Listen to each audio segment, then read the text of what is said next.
Hola, ¿qué tal? Muy buenas noches, mis estimados amigos de acá de la región del noroeste, del estado de Chihuahua, de la región de Casas Grandes. Y pues gracias a las redes sociales, ahorita pueden conectarse y pueden escucharnos de cualquier parte del mundo. Tenemos seguidores del estado de Chihuahua y en fin, de todo México, de algunas partes de Estados Unidos e incluso de otros países. Entonces, pues nos sentimos muy contentos de que en esta ocasión nos acompañe el arqueólogo, el doctor Emiliano Gallaga Murrieta, quien nos trae una plática bien interesante sobre un sitio aún más interesante todavía, la arqueología del Peñón del Diablo. El Peñón del Diablo es una zona arqueológica con arte rupestre y con algunos otros vestigios arqueológicos que más adelante nos va a platicar el doctor Emiliano, y está ubicada en el municipio de Janos, aquí en el estado de Chihuahua, pegadito con Estados Unidos, pegadito con Sonora, y pues tiene algunas cosas muy, pero muy interesantes esa zona arqueológica. Doctor, muchas gracias por acompañarnos. Pues es toda suya esta conversación. No, pues primero que nada, muchas gracias por la invitación y por brindarnos un espacio para compartir, pues lo poco que sabemos y lo que hemos hecho en beneficio, pues de conocer el desarrollo cultural de nuestros pueblos y pues, de las comunidades prehispánicas, ¿no? En este caso, como bien lo mencionas, pues vamos a hablar sobre un proyecto que realizamos en este sitio que se llama el Peñón del Diablo, pero también se le conoce como el Cerro del Diablo. O sea, tiene algunos nombres locales, pero ese es de los que más se le han conocido. No he sido el único que trabajó el sitio, somos los últimos que ha trabajado el sitio. O sea, ha tenido una relevancia interesante a lo largo de la investigación arqueológica en el estado de Chihuahua. Y si me permites, pues empezamos, ¿no? Entonces, si le damos clic. Entonces, como podemos ver aquí en la imagen, el sitio se va a localizar en lo que sería en la esquina noroeste del estado de Chihuahua, y como bien lo mencionó nuestro anfitrión, pues obviamente se localiza en esta parte muy cercano a la frontera con los Estados Unidos, que eso quiere decir que en el pasado esta frontera pues no existía, y entonces hay conexión con otras regiones, ¿no? Con otras regiones prehispánicas, otras regiones como el suroeste americano el día de hoy, y el noroeste de México el día de hoy. Como vemos en el mapa, el sitio se encuentra localizado en una región que ha sido ampliamente investigada en Chihuahua. Es esta región que comprende lo que sería Paquimé, o Casas Grandes, y en el cual, pues obviamente por el atractivo de este sitio, pues ha atraído, valga la redundancia, a muchos investigadores al área, en los cuales pues se han localizado, como vemos ahí, muy cercano a lo que es el Peñón del Diablo, el Cerro Guanaqueña, que vamos a platicar un poco más adelante en la ponencia, pero es un sitio en el cual es muy importante porque ahí se ha registrado hasta el día de hoy la presencia de maíz más antigua en el estado de Chihuahua, con cerca de 3000 años de antigüedad, ¿no? Entonces es importante porque vamos a ver que esta región que se ve aquí en el mapa, no despuntó Paquimé de la nada, sino hay un proceso, hay una serie de comunidades que se fueron asentando desde la época muy antigua, y en los cuales estas comunidades pues, se fueron desarrollando, se fueron asentando, casas recolectoras, después fueron experimentando con la agricultura. Aquí, como vemos, este sitio de Cerro Guanaqueña, que no es el único sitio. Este sitio es uno de los 11, 12 sitios de cerros de trincheras que se localizan a lo largo del sitio del río Casas Grandes, y del cual se derivan una serie de comunidades arcaicas. Y dentro de esta hay una relación junto con el sitio de el Peñón del Diablo. Le damos a la siguiente, por favor. Aquí vamos a ver ya lo que sería el sitio donde se localiza el sitio del Peñón del Diablo. Vamos a ver, ahí está la comunidad de Janos, la carretera internacional, que si uno agarra hacia la derecha, pues va hacia Ciudad Juárez, y hacia la derecha vamos hacia Nogales, Sonora. Pero vamos a ver en este valle, lo que es en donde se ubicó el sitio del Peñón del Diablo, en el cual es relevante porque en todo este valle, un valle muy fértil, es un promontorio promontorio rocoso, no de mucha altura, estamos hablando de unos 15, 18 metros sobre el nivel del valle, con una extensión relativamente de unos 100, 150 metros de largo por algunos 30, 40 metros de ancho, pero que es visible a lo largo y ancho del valle y que pues tiene en este promontorio rocoso una serie de manifestaciones rupestres, como le llamamos a los investigadores, o de pintura, o de representación rupestre, como sería en otros términos, ¿no? La que sigue, por favor. ¿Cómo surge este proyecto? Si le puedes dar clic a la siguiente.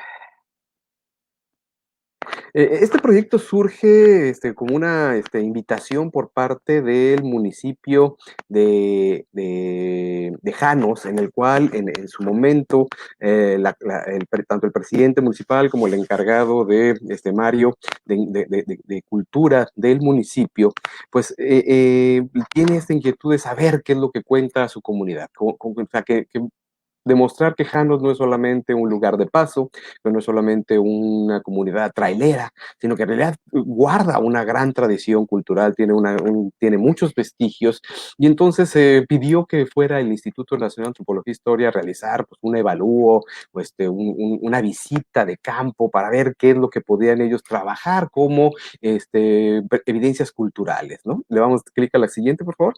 Y entonces el delegado del Instituto de Chihuahua, de Lina en Chihuahua, pues organizó una visita de campo con arquitectos, con una historiadora, con arqueólogos, con gente afín sobre los temas, para que pues, viéramos, ¿no? Qué es lo que podíamos contribuir o ayudar, coadyuvar con la comunidad de Janos. En esto pues nos mostraron lo que quedan de las iglesias de misión, de lo que fue el antiguo presidio de Janos, se localizaron otras estructuras antiguas, y al final nos mostraron el sitio del Peñón del Diablo, ¿no? Y entonces en este sitio, pues obviamente le vimos futuro, le vimos pues, que tenía potencial para poder ser investigado. Sabíamos que ya había sido previamente visitado por otros arqueólogos, Ben Brown, en los 70s, 80s, arqueólogos americanos, en los cuales trabajaron y colectaron material en el sitio. Pero bueno, aquí surgió que se podría hacer una reevaluación de todo ese trabajo que se había realizado y realizar un mejor conteo, registro del registro de los petrograbados. Aquí hay que recalcar, bueno, la historia, la anécdota es que, bueno, este personaje, Mario, Mario Molina, estuvo insistiendo mucho en que se realizara el proyecto, en que fuéramos, y bueno, en algún momento, en ese momento yo trabajaba ahí en el centro INA, y se nos comunica, oiga, pues ya denle cabida al hombre, ¿qué le decimos? ¿Qué le podemos decir para que ya para que podamos darle seguimiento a su demanda? Entonces ya me comunico con él y me digo, bueno, ya le explico que los proyectos arqueológicos no son tan sencillos, hay que elaborar un proyecto, mandarlo al consejo, que se apruebe, tener recursos, el tiempo, el personal, etcétera. Ustedes saben cómo es la arqueología a nivel mundial y en este país, ¿no? Y entonces, bueno, pero ¿qué necesita para poder venir? Y nosotros así, bueno, pues ya para que, pues, ahora sí que nos dejen pasar un ratito. Decimos, bueno, pues, o sea, si el municipio nos apoya con hospedaje, comida, para 15 arqueólogos, pues nosotros vamos. Ah, perfecto. Y dijimos, bueno, pues ya ahí queda, ¿no?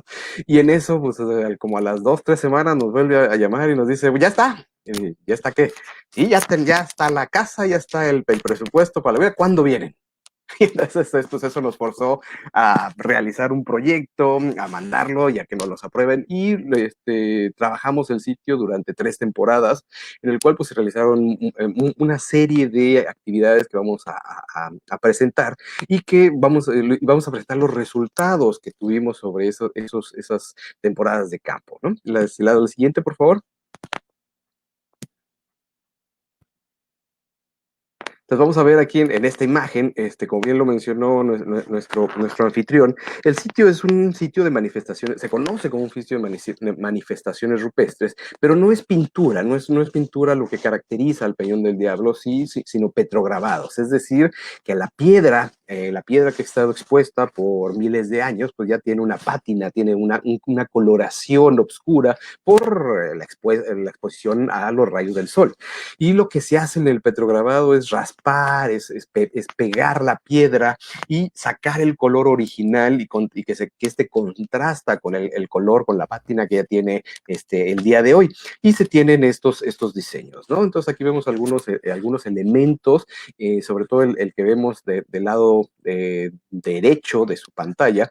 Vemos un personaje alargado y en la cabeza y le salen unos cuernos y de ahí surge el nombre de El Peñón del Diablo o Cerro del Diablo, ¿no? Porque siempre se le ha asociado a este personaje como esta representación diabólica, ¿no? Pero obviamente no es esta es una advocación occidental ya del pensamiento judio-cristiano, pero que tuvo que haber tenido otra representación en época prehispánica. La que sigue, por favor. Entonces vamos a ver, esta es una panorámica de lo que sería el peñón. Dale clic, por favor. Y vamos a ver que a lo largo de este peñón vamos a tener una serie de representaciones que tenemos, o sea, representaciones antropomorfas, fitomorfas, geométricas, de pies, manos, animales, y que vamos a ver que hay una gran cantidad de representaciones a lo largo y ancho de este peñón. La que sigue, por favor.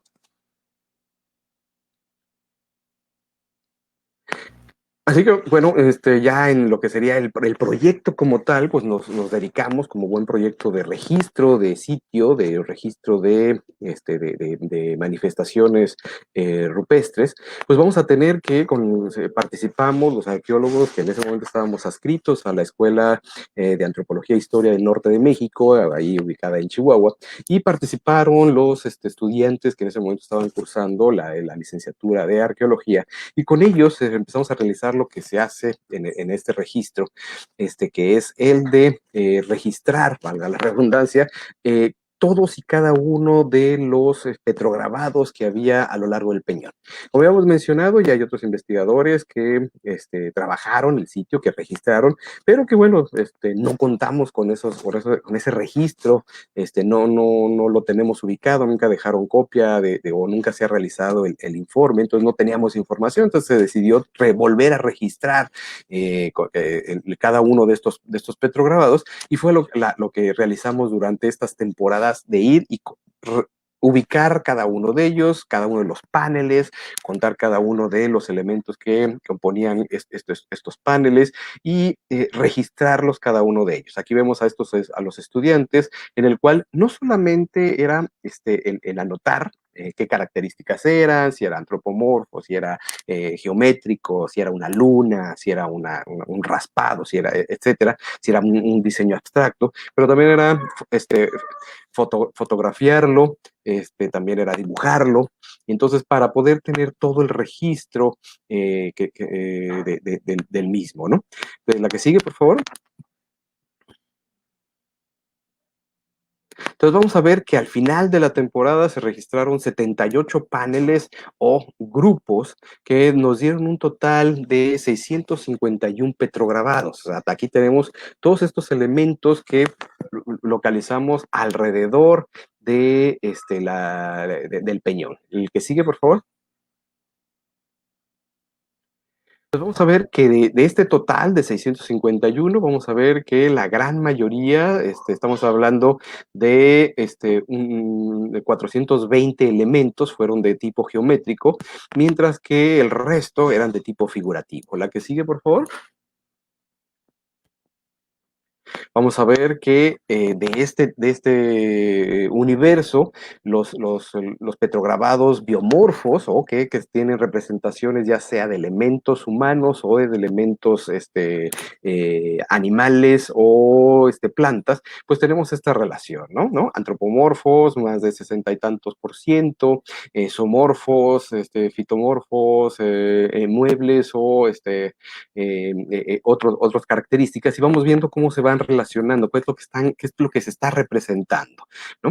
Aquí sí me gustaría aclararle al público que nos escucha, que nos ve, que esta es una identificación visual de los elementos, lo cual no quiere decir que sepamos cuál es el mensaje que están comunicando estos personajes. No sabemos cuál es lo que estos,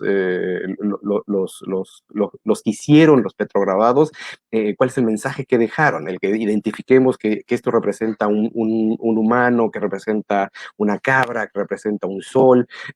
No necesariamente quiere decir que sepamos qué es lo que se está leyendo, no es como un texto, porque carecemos del mensaje, carecemos del significado de cada uno de lo que se está representando, pero esta es una forma de empezar a tratar de establecer conjuntos, estilos, formas de representación en el pasado prehispánico. La que sigue, por favor. De los tipos geométricos, vamos a tener que la gran mayoría fueron formas básicas, es decir, triángulos, rectángulos, círculos, etcétera. Vamos a tener puntos, vamos a tener otros líneas, en los cuales pues, son representaciones que volvemos a repetir. Carecemos de qué es lo que están representando con estas representaciones geométricas. La que sigue, por favor. Estilos de representaciones rupestres, ¿no? Ya una vez realizado el registro de cada uno de estos elementos, de haber realizado la separación por tipos, por geométricos, abstractos, etcétera, ya se empiezan a ver algunas representaciones que se repiten no solamente en el sitio del Peñón del Diablo, sino a lo largo de la región, es decir, en lo que es el área del noroeste de México y del suroeste de Estados Unidos. Hay que recalcar que lamentablemente, por un lado, mucha de la información, de las analogías, de las temáticas que se usan en el noroeste de México, pues vienen por el desarrollo que se ha dado en la arqueología del otro lado de la frontera, ¿no? Ahí han tenido más desarrollo, más investigaciones, más recursos, y muchas de sus catalogaciones, establecimiento de estilos, de todo eso, pues nos llega del otro lado de la frontera. En este caso vamos a ver que tenemos este estilo que se lo denomina abstracto del desierto, en el cual se estableció en algún momento al ver las características que se van repitiendo en distintos sitios, que se están repitiendo en distintas áreas, y este abstracto del desierto, como se le conoce, es característico del arcaico, del periodo arcaico. Estamos hablando de entre del 6000, 4000 antes de Cristo, antes de Cristo al 100, 500 antes de Cristo, ¿no? Entonces, este es un gran periodo de tiempo, y que estas representaciones se están repitiendo a lo largo y ancho de varios sitios y de esta región. ¿Qué se va a caracterizar por el abstracto del desierto? Pues como su nombre lo indica, van a ser generalmente figuras geométricas, abstractas, líneas onduladas, líneas en zigzag, algunas representaciones de círculos concéntricos, representaciones de soles, algunas figuras antropomorfas, esquemáticas, etc. Clic, por favor. Otro de los estilos identificados es del periodo medio, que está muy relacionado con lo que sería la ciudad, la comunidad de Paquimé, en el cual todos conocemos, y porque vemos que el sitio ha tenido una larga ocupación. Tenemos una ocupación identificada para el arcaico, y posteriormente también tenemos una ocupación o presencia de que la comunidad de la gente de Paquimé pues visitó el sitio. Se localizaba una pequeña pequeña cantidad de tiestos, ramos polícromo, de característicos de este sitio de Paquimé, pero también en la representación del uso de petrograbados en el sitio, ¿no? El sitio de periodo medio, pues obviamente lo vamos a conocer por cruces enmarcadas, por representación de reptiles como iguanas, lagartijas, serpientes, batracios, etcétera, personajes antropomorfos, en los cuales son muy característicos de este estilo del periodo medio. La que sigue, por favor. En un momento también se pensó que este personaje, el que le llamamos el personaje del diablo, estaría relacionado, ubicado con lo que se conoce con el estilo Candelaria. Creo que es un estilo que está un poco más alejado de esta región del noroeste de Chihuahua y que está más orientado hacia la parte central del estado. Al final se descarta esta relación porque obviamente el estilo Candelaria es muy fino, son personajes de línea muy fina, de pintura y no tanto petrograbado. Otro clic, por favor. Ya haciendo una investigación más a fondo, pues se establece que este estilo o este personaje podría estar está más relacionado con lo que se conoce como el estilo de Jornada Mogollón, en el cual es un estilo característico ya también más sobre el arcaico tardío, en el cual son representaciones antropomorfas, pero en escena, ya estamos hablando de escenas de caza, en el cual vemos personajes con arco y flecha, posiblemente cazando venados, cabra, etcétera. Y muy característico también son la representación de elementos antropomorfos con cuernos, lo cual no quiere decir que sean elementos o personajes imaginarios o en estado alterado, como se ha mencionado, ¿no? Sino que están representando posiblemente chamanes o personajes con vestimenta en el cual están utilizando avalorios o algunas representaciones de concuernos, como se han localizado en algunas cuevas, que se han localizado estos como coronas que se ponían y que tienen los cuernos de venado, para representar posiblemente la cacería de estos animales, como pues, hoy en día una analogía muy burda sería pues, la danza del venado que se tienen en las comunidades de yaquis de Sonora, y que posiblemente es lo que están representando aquí este personaje que se le conoce como el diablo, que en realidad pues, es un individuo que está portando posiblemente una vestimenta, disfrazado o haciendo la vocación a un animal con cornamenta, ¿no? La que sigue, por favor. Otro de los elementos, que fue el tema de tesis de uno de nuestros alumnos, Alan Muñoz, que fue el establecer un uso alterno del peñón del diablo, un uso alterno de las características del peñón y de los petrograbados que se están realizando en este sitio. Aquí habría que hacer un alto primero y decir que las representaciones que tenemos en el peñón dentro del mundo de la investigación o de la interpretación de las pinturas rupestres, generalmente nos quedamos con una sola temática, una sola vocación, es decir, no, estos son pinturas esquemáticas o están representando esto o están representando aquello, cuando en realidad pues el mensaje o lo que se está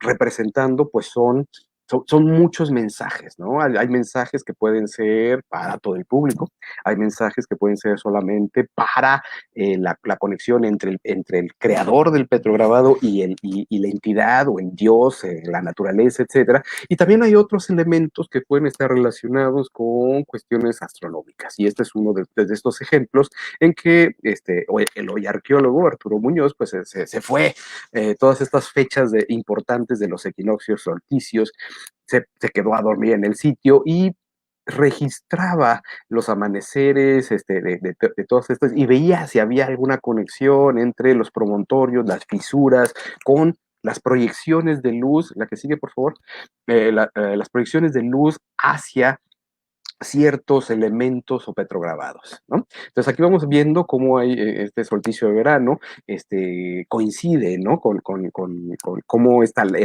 rajadura en la piedra, pues tiene ahí cómo se va viendo el sol. Obviamente habrá los críticos que dirían, no, pues claro, si tiene una fisura, no importa dónde te pongas o puedes buscar dónde va a salir el sol. Pero la que sigue, por favor, si vemos una correspondencia aquí en este ejemplo, que es muy interesante, la fotografía de arriba es el conjunto mirando hacia el horizonte y podemos ver ahí que donde dice la grieta hay un circulito que es donde va a salir el sol.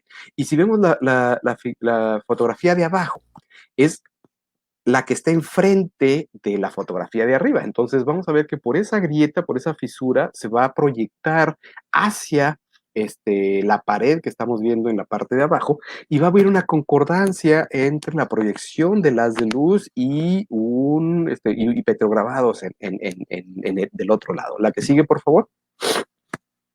Entonces vamos a ver aquí que el solsticio que se realizó en 2016. Y aquí vemos, ¿no? Cómo va saliendo el sol, cómo va proyectando el haz de luz en la rajadura de la piedra, la que sigue. Y cómo el movimiento del sol pues va haciendo este triangulito y cómo va bajando y vean cómo va llegando a conectarse con ese pequeño orificio que está realizado en la piedra. La que sigue, por favor. Hasta llegar al momento en que el punto, o sea, uno de los puntos del triángulo coincide con el centro de esta horadación. ¿Por qué es importante esto? Porque esto nos indica que estos personajes obviamente reconocían su entorno, tenían una conexión muy importante con su entorno, porque obviamente conocer su entorno era vivir, sobre todo en estas áreas del desierto donde no quiere decir que no haya nada, sencillamente hay que saber observar dónde están las cosas, ¿no?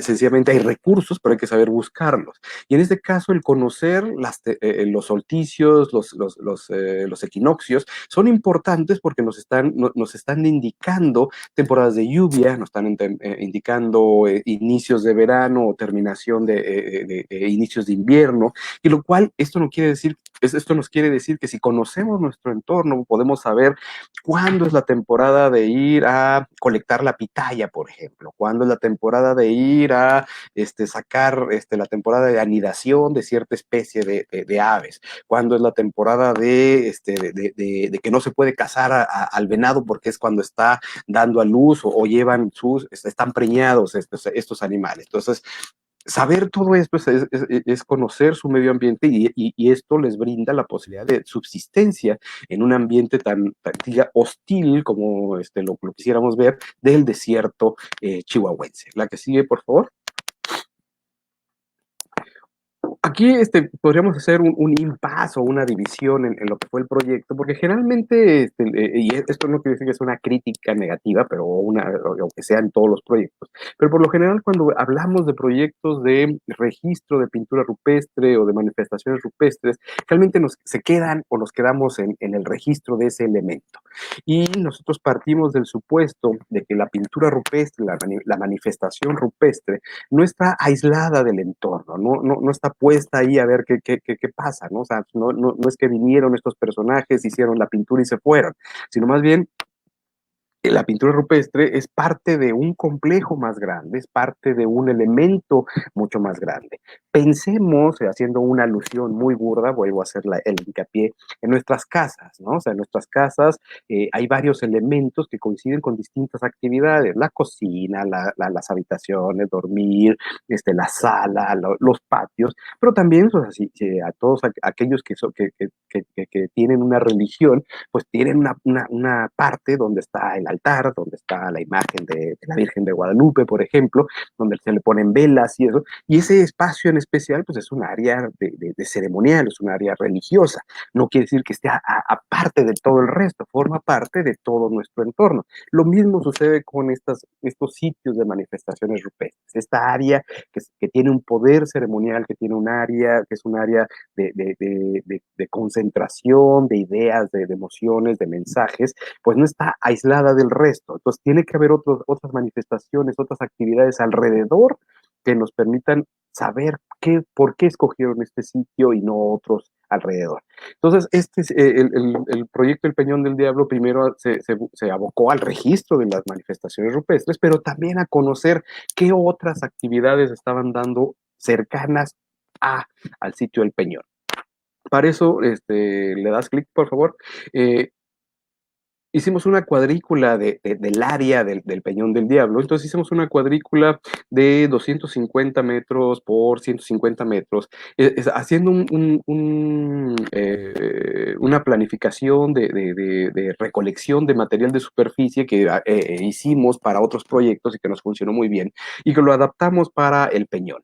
En este caso, en el sitio del Peñón del Diablo, estos cuadrángulos, estos cuadrados, cada uno de ellos es de 50 por 50, y cada uno de ellos lo dividimos en cuadrandos de 10 por 10, y cada uno de estos cuadrados de 10 por 10 los subdividimos en 1 por 1, y entonces al final o sea, en el transcurso del proyecto, la que sigue, por favor, junto con los estudiantes, cada uno de los estudiantes agarraba una línea de 1 metro por 10 y se iba recorriendo esos 10 metros, recolectando todo el material arqueológico que estuviera dentro de esa línea, ¿no? Al final tenemos una recolección sistemática, sabemos muy bien ubicada de dónde están saliendo todos los materiales por cuadrantes de 10 por 10, que esa sería la unidad mínima de recolección de estos materiales, y en caso de tener algún elemento diagnóstico, estamos hablando de una punta de flecha, un botón colonial,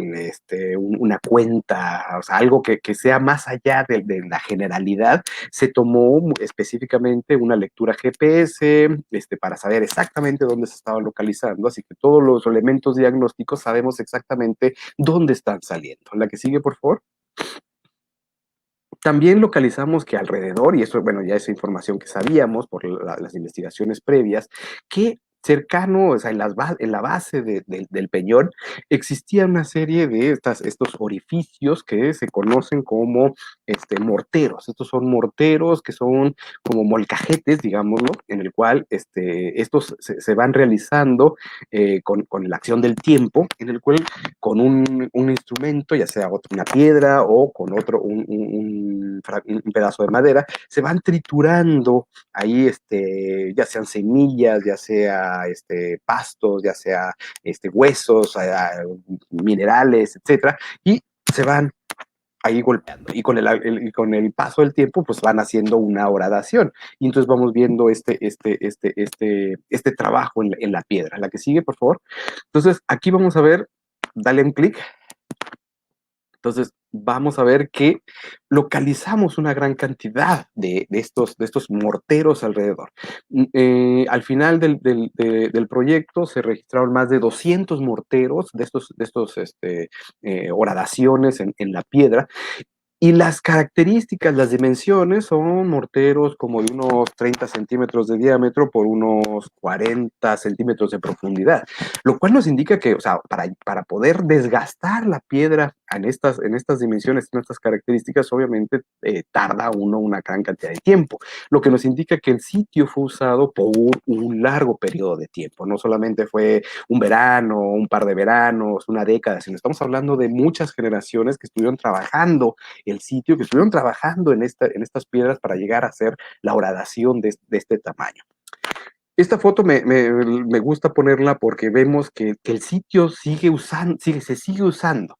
A lo mejor no con la misma característica que con la que fue creado en la época prehispánica, pero sí sigue teniendo un lugar en el imaginario colectivo de la comunidad de Janos hoy en día, porque en muchos de las horadaciones o en este mortero que tenemos aquí, vimos que hay que pusieron veladoras, que hay, se están haciendo algunas ceremonias, ¿no? Atados, algunas ceremonias de pues, conseguir novio o que se enamore o alguna de estos tipos de rezos, porque encontramos pues, algunos de estas reminiscencias de estas ceremonias que están utilizando en el montículo.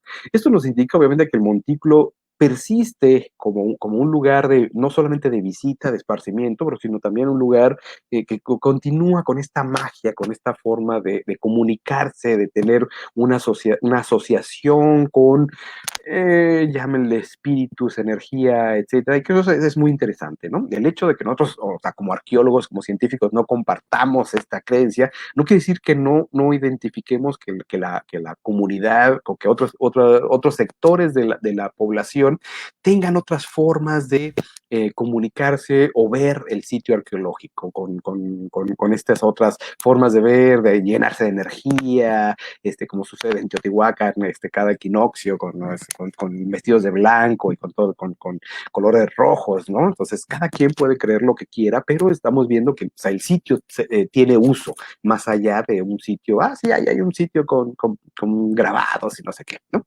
La que sigue, por favor.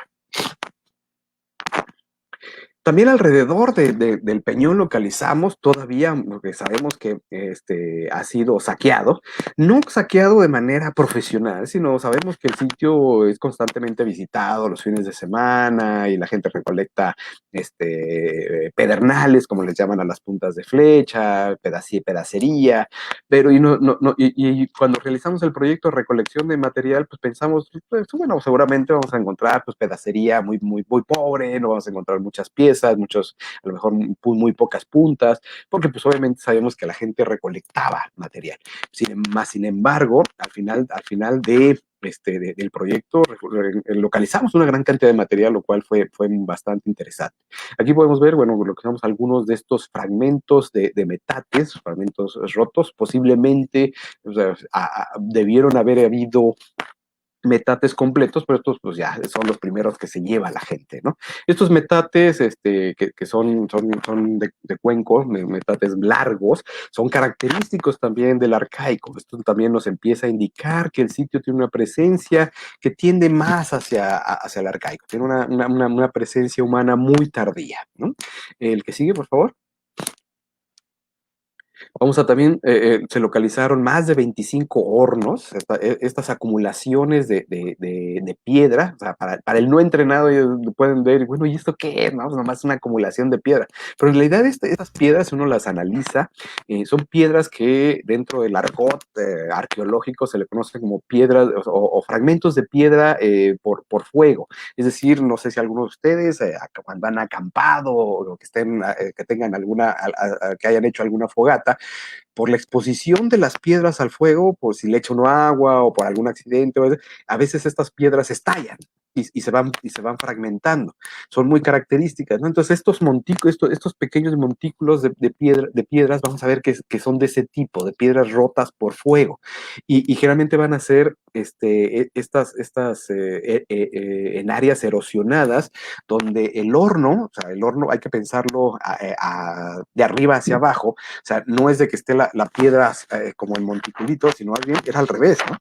Era una gradación en la que se ponían las piedras y adentro de ellos se ponía fragmentos, o sea, pues se podían pedacerías, pedazos de carne, corazones de agave, algunas semillas, conejo, etcétera. Después se cubría con fuego y ahí se hacía la barbacoa, como podríamos decir, ¿no?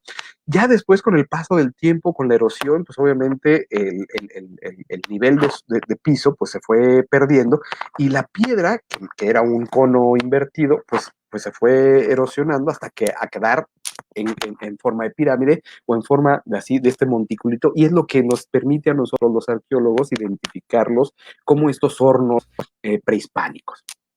Entonces, el hecho de que hayamos localizado estos 25 hornos también nos está indicando que el sitio, como habíamos mencionado, no está aislado en el entorno, no está aislado en el valle, solamente como un lugar ceremonial, un lugar de visita, un lugar en el cual hay que poner el mensaje al dios o comunicar algo, sino también están viniendo a la manufactura de elaboración de comida, como pues estos hornos, en la elaboración de harinas o triturar algo en estos morteros. Algunos investigadores, Van Poole y Rakita, que fueron estos investigadores americanos que estuvieron antes que nosotros, mencionan que muy posiblemente estos morteros los estén usando para triturar la semilla de mezquite o la pechita, que pues hasta el día de hoy se sigue consumiendo, ¿no? Y que es muy rica en nutrientes y que es uno de los elementos de nutrientes del desierto chihuahuense muy conocidos y usados por sus comunidades autóctonas. La que sigue, por favor.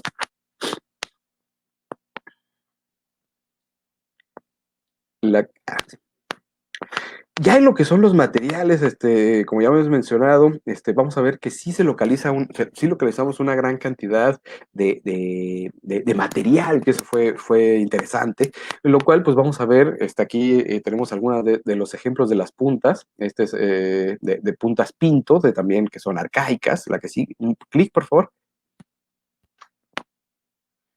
Estas que son Kimney, que también vemos estas características antiguas, arcaicas del sitio. La que sigue, vamos a ver una serie de estilos que corresponden a esta ocupación del arcaico, de este tipo de tortuga. La que sigue, el tipo frío. La que sigue, por favor. Y estas en particular, pues podemos ver el cambio, ¿no? El cambio del tipo de puntas, las otras son un poco más elaboradas, un poco más trabajadas, a este tipo que es un tipo de punta más burda, ¿no? Se le conoce como tipos garza, que dentro, no tanto en el noroeste de México, porque ha habido poca investigación al respecto, pero sí más en lo que sería Texas, en el sureste americano. Este tipo de puntas garza está asociada con las comunidades apaches o nandé, como se les conoce a estas comunidades. Y recordemos que el presidio de Janos, bueno, en la comunidad de Janos estuvo este presidio, que fue uno de estas líneas de defensa que contaba la colonia para poder pues defenderse principalmente de las incursiones de los apaches. En algún momento, en esta guerra interminable que tenía la colonia con los Nandé, con los apaches, se establece ya no una guerra, sino más bien una interacción de paz relativa, en la cual a través del presidio se daban bastimentos a los apaches para que no continuaran saqueando o haciendo sus correrías en los territorios de la colonia. Se les daban ganado, armas, en bisutería, espejos, cuentas, telas, sombreros, caballos, etcétera. Ustedes vemos los documentos. Y el sitio y en algún momento se piensa que muy cercano al Peñón del Diablo debieron haber estado estos campamentos temporales apaches. El hecho de que hayamos encontrado en las inmediaciones del sitio del Peñón del Diablo este tipo de puntas nos indica que efectivamente debieron haber estado ahí los apaches, los Nandé, en el Peñón del Diablo. Lo que es interesante es que esta comunidad respetó el Peñón del Diablo y no puso, porque no hemos identificado los tipos característicos de petrograbado o de manifestaciones rupestres de los Nandé que tenemos conocimiento en otras áreas, no los tenemos en el Peñón del Diablo. Sí tenemos su presencia con las puntas, pero no tenemos su presencia en que ellos hayan puesto, pues aquí estuvo Jerónimo, ¿no? Por ejemplo.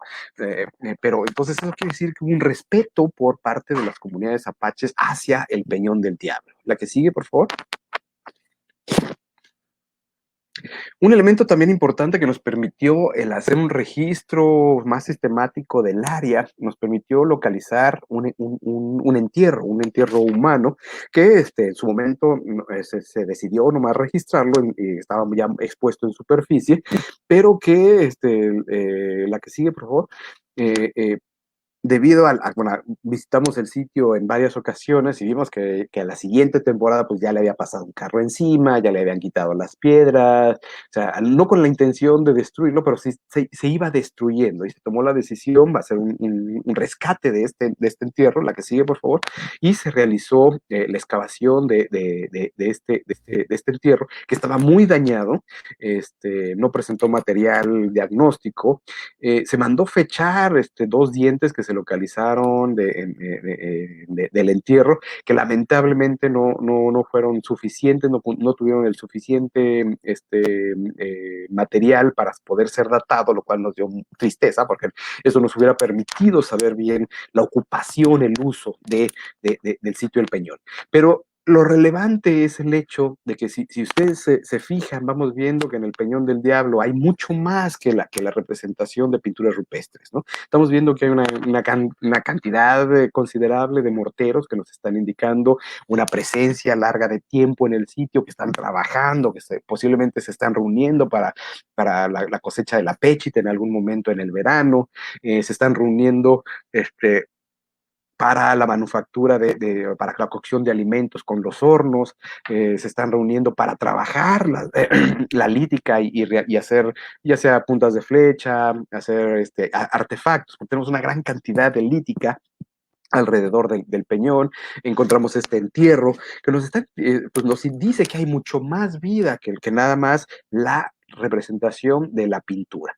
Otro elemento que se nos ha olvidado mencionar, que por el cual consideramos que por eso el Peñón del Diablo es relevante, es que a escasos 100 metros había un ojo de agua. Sabíamos que nos dicen los antiguos de ahí de Janos, que sí, que efectivamente salía agua y era como un vergel, ¿no? Y que debido a la sobreexplotación de los campos hoy, de los mantos acuíferos, pues ya se ha secado este ojo de agua, pero que en la temporada de lluvias vuelve a renacer y nos tocó, lo vimos y el cambio es drástico, el cambio es fantástico, ¿no?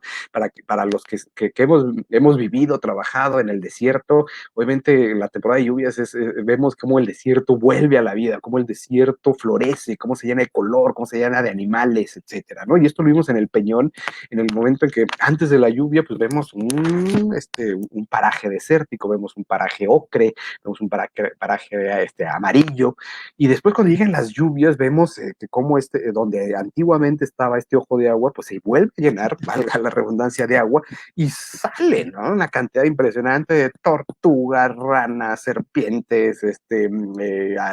alacranes, eso es lo que usted guste y mande, una gran cantidad de animales, patos, aves, etcétera, ¿no? Los mezquites florecen, todo lo que parecía ocre de repente pues, vuelve a la vida. Entonces vemos ese cambio. Entonces, obviamente, el Peñón del Diablo debió haber significado este lugar en el cual marcaba un lugar de vida, un lugar donde estaba el agua, donde estaba el verde, donde hay animales. Entonces, esto vamos a ver que hay una relación muy interesante con el ojo de agua, el agua, el peñón, los petrograbados y obviamente, como hemos visto ya, el uso astronómico del peñón para saber cuándo son los equinoccios, los solsticios, para saber cuándo vienen las lluvias, cuándo empieza el verano, cuándo empieza el invierno. Entonces vemos una relación con su entorno muy interesante, muy bonito.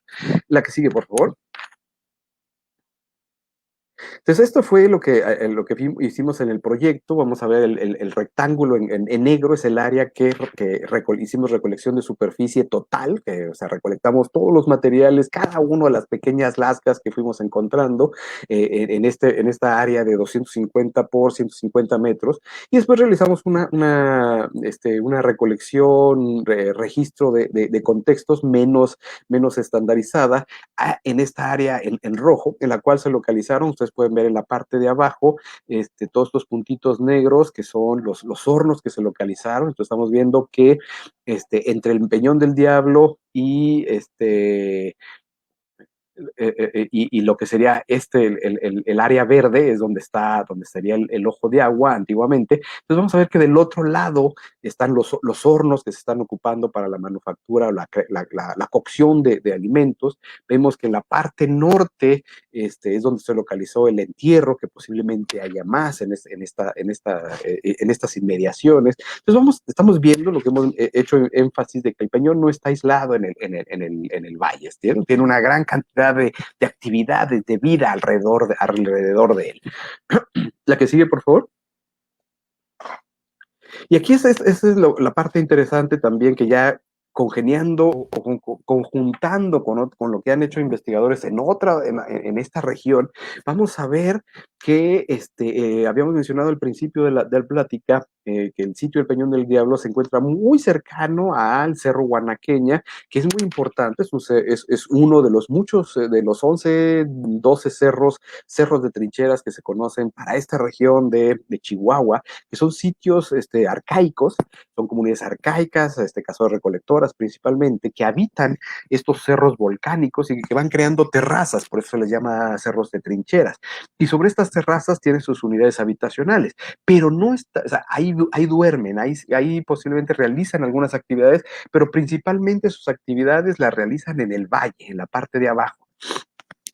Y muy posiblemente en las faldas del Cerro Guanaqueño, pues tenían a lo mejor sus áreas de manufactura, sus áreas de otro tipo de actividades, y creemos que o sea, como muestra esta foto, la última fotografía, vemos con la flecha donde se indica dónde se encuentra el Peñón del Diablo, y la foto está tomada desde la cima del cerro Guanaqueño, o sea, no es muy lejos, ¿no? O sea, a esta distancia, estamos hablando de unos 4 o 5 kilómetros de distancia, pues esos 4 o 5 kilómetros para los grupos cazadores recolectores no es nada, ¿no? Es cualquier cosa, ¿no? Si lo vemos hoy, lo comparamos como cuánto corren nuestros queridos rarámuri o tarahumaras, pues obviamente 5 kilómetros es cualquier cosa, ¿no?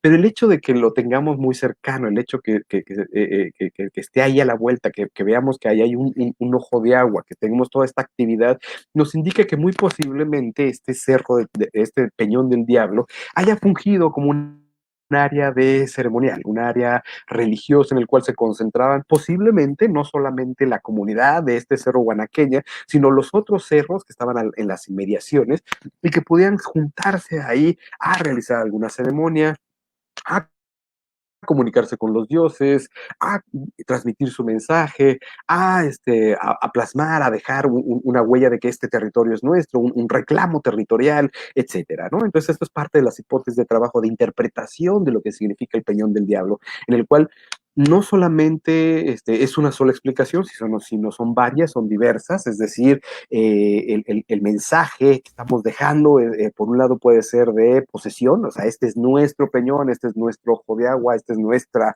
conexión, y otro más de, bueno, esta es mi conexión esta es mi plegaria hacia el Dios, y esto es lo que estamos haciendo, ¿no? La que sigue, por favor, ya vamos a terminar. Entonces, al final dale varios clics si quieres. Al final del proyecto registramos 78 conjuntos que dieron un total de 651 petrograbados. Se registraron más de 208 morteros, 25 hornos. Se registró y se excavó un entierro humano y se registraron 13,137 artefactos líticos, ¿no? De los cuales la gran mayoría son lascas y núcleos, que son todos estos desechos de talla, desechos de trabajo, lo cual nos está indicando que están ahí juntándose para trabajar la piedra, ¿no? Localizamos 220 puntas de proyectil y 253 artefactos, lo cual fue extraordinario porque no pensamos localizar tantos materiales, pero estas 228 puntas nos permitió establecer una tipología, nos permitió establecer una temporalidad del sitio, nos permitió, como ya lo hemos visto, identificar presencia de los Nandeo, los Apache en el sitio del Peñón del Peñón del Diablo, pero y que nos indica una ocupación muy larga de tiempo. Estamos hablando del arcaico, 6,000, 4,000 años antes de Cristo, hasta el periodo histórico con los apaches y hoy en día con las comunidades modernas que siguen utilizando el sitio del Peñón del Diablo. La que sigue, por favor. Bueno, estos elementos que en un futuro podrían ser excavados, la que sigue. Y con esto culminamos. Muchas gracias y pues le agradecemos el espacio y el tiempo. Muchas gracias, doctor. Pues sin duda muy, pero muy interesante la plática. No tenía conocimiento de que ese sitio hubiera sido ocupado pues, en la época arcaica, contemporáneo ahí al Cerro Juanaqueña. Bien interesante esa parte. Bueno, todo, de hecho, todo muy interesante. Allí como dato, pues la familia de Jerónimo, este Apache, falleció ahí en esa zona. No sé si te platicó ahí Mario Madrid, que era pues, la persona que estaba ahí encargado del Departamento de Cultura y Turismo en esa época, Mario Madrid, y quien es el cronista del municipio de Llanos, un gran amigo a quien le enviamos un gran saludo. Saludos, Mario. Por ahí tenemos algunas preguntas también, Emiliano. Bueno, Bueno, bueno, una ya se contestó aquí con la plática. Dice, ¿existe alguna representación apache en el sitio, ya que ellos tenían rancherías cerca del lugar? este, como mencionamos, no hemos identificado el estilo.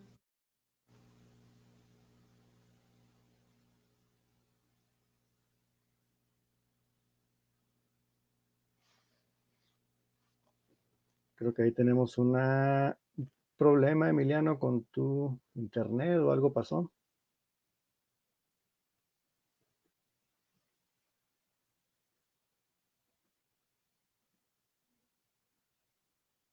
Parece que ahí está conectando otra vez. Bueno, sí, ya regresamos.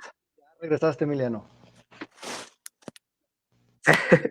Como mencionábamos, no hemos encontrado el estilo característico de los Nandé en su representación rupestre, ¿no? Lo cual no quiere decir que, que a lo mejor algunos petrograbados geométricos, que son muy generales, sean de manufactura Nandé o Apache, pero hasta el momento no los hemos identificado como tal. Hasta ahorita nuestra mejor hipótesis es de que, o sea, sí los identificamos que estuvieron presentes con las puntas garza, pero que muy posiblemente hayan respetado el sitio ceremonial religioso de otra comunidad, ¿no? Entonces, por eso no pensamos, o sea, no hemos identificado que hayan estado presentes, dejando su huella en los petrograbados del Peñón.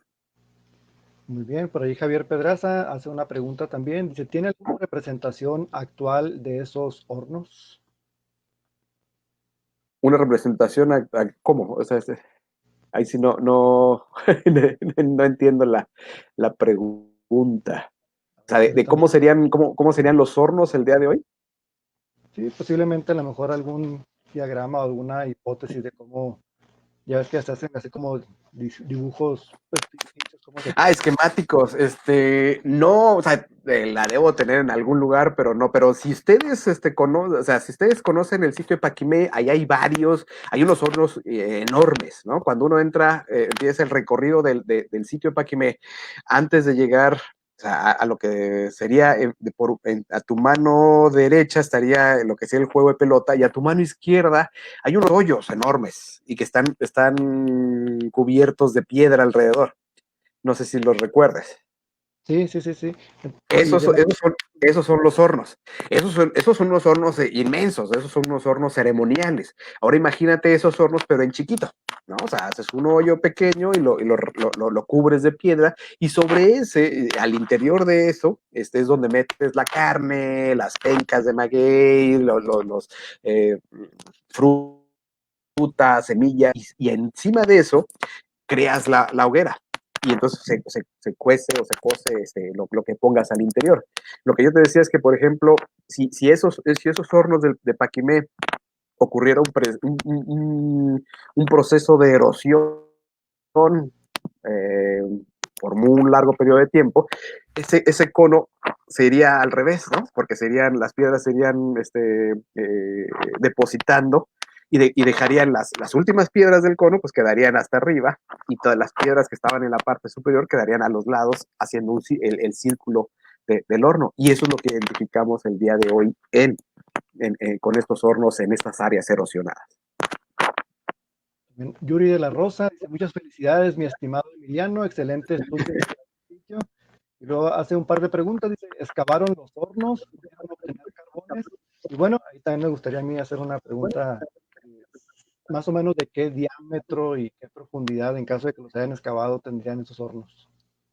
Los hornos, por lo general, o sea, estos hornos tienen un diámetro como de metro a metro y medio, ¿no? Tienen ese ancho, esas dimensiones. Excavamos uno de ellos para sacar efectivamente carbones, se mandaron a fechar y resultaron ser, al parecer, que algunos de ellos son más históricos que prehispánicos, pero no, o sea, no se excavaron todos, solamente algunos que parecían mejor conservados para poder tener muestras de radiocarbonos. Y en algunos, bueno, fue por el proceso de erosión, se limpió tantito y se sacaron algunos fragmentos de carbón, que eso fue lo que se mandó a fechar, ¿no? Pero sí, al parecer muchos de ellos son más históricos que prehispánicos, pero hay una correspondencia de uso del periodo prehispánico al histórico. Muy bien, pues muchas gracias, Emiliano. Yo creo que ya ha sido todo, ya no hay más preguntas.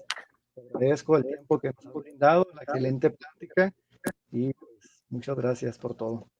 No, gracias a ustedes por el tiempo y por aguantarme esta plática tan larga. Interesante. Pues estamos a las órdenes cuando quieran y pues muchas gracias de nueva cuenta por la invitación. Javier Pedraza, ahí para finalizar, dice muy interesante su conferencia, excelente investigación, ojalá se continúe.